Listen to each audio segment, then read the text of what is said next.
learning that too, the municipal things weren't awkward news, but working towards the overall goal of community energy. I hope we're all on board on that subject matter. Such a good thing for all of us and our future. Thank you. Thank you. Jessica Anderson. Hello, Council. Month after month over the past year, my utility bill has continued to climb, reaching nearly over $300 every single month in my first apartment out of college. This is unaffordable. It is ridiculous that SDG&E profits nearly $1 billion a year, yet 1 in 5 San Diegans cannot afford their utility bills. It is ridiculous that SDG&E claims that this is not feasible when they are asking for an 8.6% increase at the CPUC. It is absolutely ridiculous.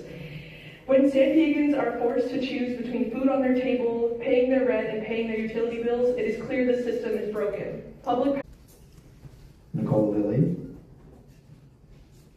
Okay. Oh, here she comes. All right.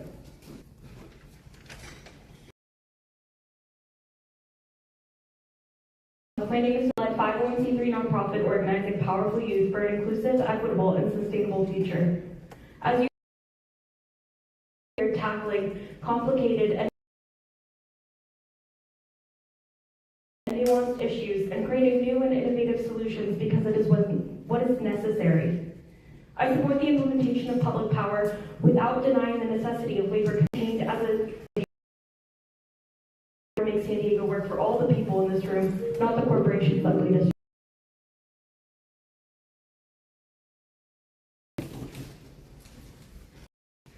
Good afternoon.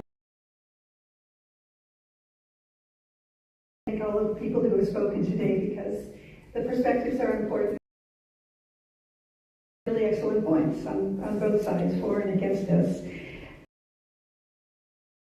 We know a couple of them: death, taxes. I'll add a third: SDG&E asking to raise their rates. 300,000 people at least cannot afford to pay their higher rates here in San Diego. We pay the highest rates in the country. So with certainty, when I heard the report on my way in today and listened to the report saying an estimated 3% rate increase would even out over time, I think you're way underestimating what SDG intends to do. So in the interest of time, I will just point out one more thing working against us. Ms. Von Wilfert, you have received $5,000 as of March 31st from IBEW for your run for Congress. I would ask that you please recuse yourself from voting on this. I think you have a conflict of interest. Okay, take it easy. This is an information item. There is no voting. Dory Bergman. You do have time ceded to you by Barbara Hafe. Okay, you will have 2 minutes. Please begin. Good afternoon, Council. I'm Dory. I'm an executive board member of Public Power San Diego. And some of the points I had written down here today have already been said, so I'll skip those. But I wanted to read a couple of quotes from the feasibility study, phase 2. The first quote that I have here is, "The financial risks, while real, are manageable through careful planning and execution." Public Power instead making the choice to stay the course of where we are, hoping that legislative reform or CPUC reform will somehow fix this problem. The CPUC is not going to save us. Here had a great example of the way that they exploit loopholes to fix the problem at the state level. But the point is that public power is not uniquely risky.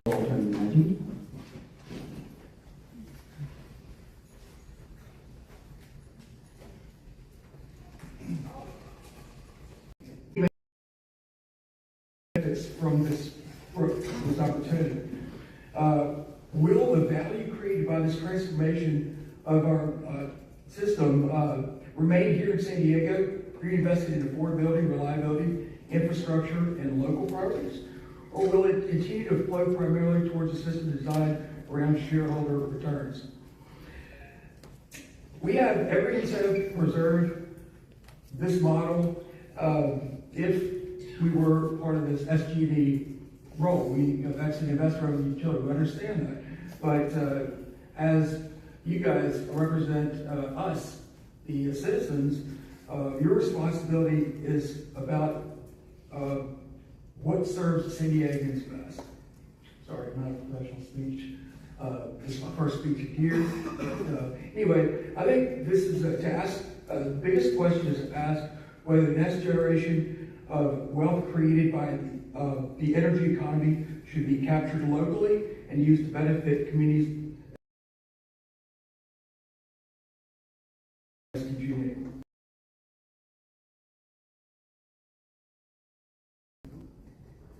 This isn't an energy decision. Thank you, that does conclude It's an your economic time. development decision. Bob Kaczynski, please.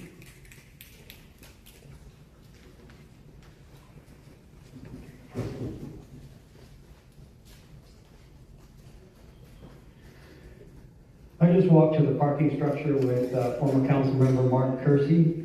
He was kind enough to listen to my questions about why the city can't do the simplest things to oversee the many businesses that operate throughout this city.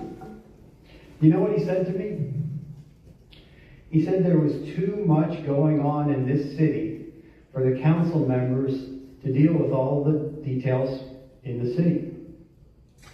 Too much going on for you to deal with. Now, I'm not an expert on energy, but I have become an expert on business interests hijacking the city government for their own purposes. If you have any doubt, look into how this city, that's you, Joe LaCava, and Todd Gloria, have mismanaged the Torrey Pines Flyport. Thank you. Thank you. Our final in-person speaker will be Anthony Rouse.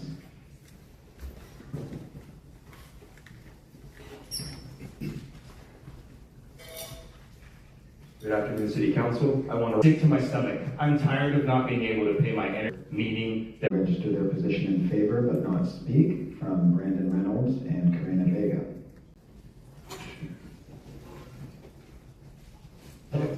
Hector, imagine every single-family house and duplex in San Diego covered in. Imagine Fashion Valley covered in solar panels. Mission Valley covered in solar panels. And turning that AC power into DC, causing with more than 1 million residents and 500,000 jobs. I urge caution and ask that the city pay costs in neighboring communities. But most importantly, the report does not adequately explain how municipal